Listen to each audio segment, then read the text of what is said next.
다세대 주택이나 아파트 등의 공동주택의 경우 한 층에서 발생한 소리가 다른 층 가구에 전달되는 소음을 층간소음이라고 합니다.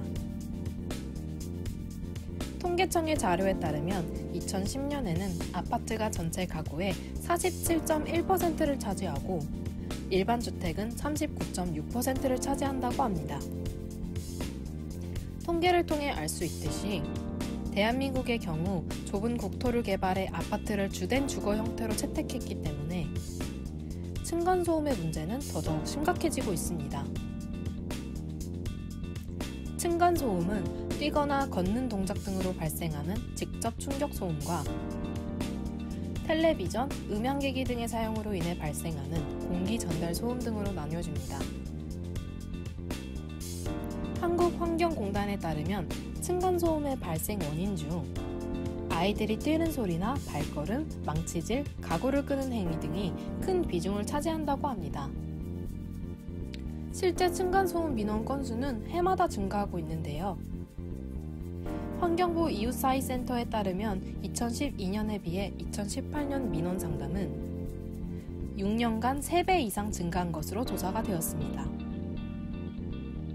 소음 진동을 자주 겪으면 불쾌할 뿐만 아니라 두통이나 어지럼증도 생깁니다. 위층에서 뛰거나 물건을 떨어뜨리면 저주파가 생겨나는데 숭실대학교 소리공학연구팀은 저주파를 5분 정도 겪은 사람들이 어지러움과 가슴이 울리는 통증을 겪는 것을 확인하였습니다. 소음 진동을 자주 겪는다면 이에 따른 스트레스도 생기게 되는데요. 층간소음으로 생겨난 스트레스로 인해 이웃 간의 폭력, 방화, 살해까지 일어나고 있습니다. 층간소음의 원인은 크게 2가지입니다. 이웃을 배려하지 않고 소음을 유발하는 거주자이거나 적절한 소음 저감 처리를 하지 않은 공동주택을 건설한 것입니다. 건물의 구조적인 문제를 소음 발생의 주 원인으로 꼽는 의견의 근거는 다음과 같은데요. 우리나라의 공동주택인 아파트가 보급된 1960년대부터 1980년대까지의 아파트는 기둥과 기둥을 연결하는 그 위에 천장과 바닥을 시공하는 이른바 기둥식 구조로 지어져 있습니다. 기둥식 구조는 천장에 수평으로 설치된 보와 기둥이 천장을 받치는 형태로 이 구조에서는 바닥 울림이 보와 기둥을 통해 분산되는 효과가 있습니다.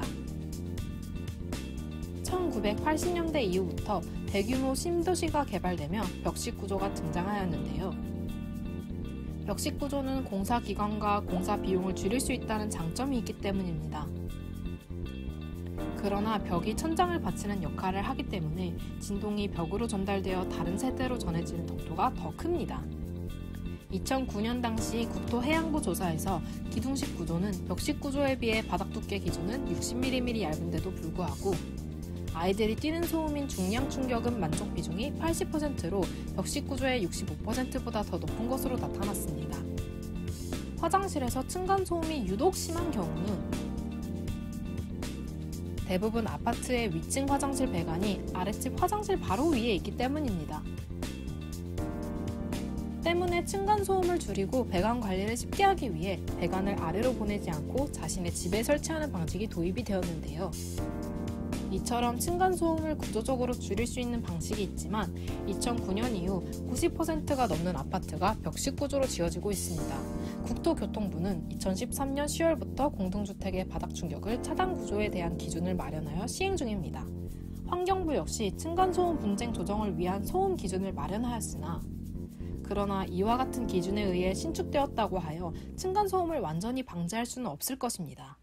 또 이 기준 시행 전에 지어진 공동주택의 경우 층간소음 문제는 여전히 남게 됩니다. 행정적 통제 이외에 공동주택의 층간소음 문제를 해결할 수 있는 방안을 과학적으로 탐구해봅시다.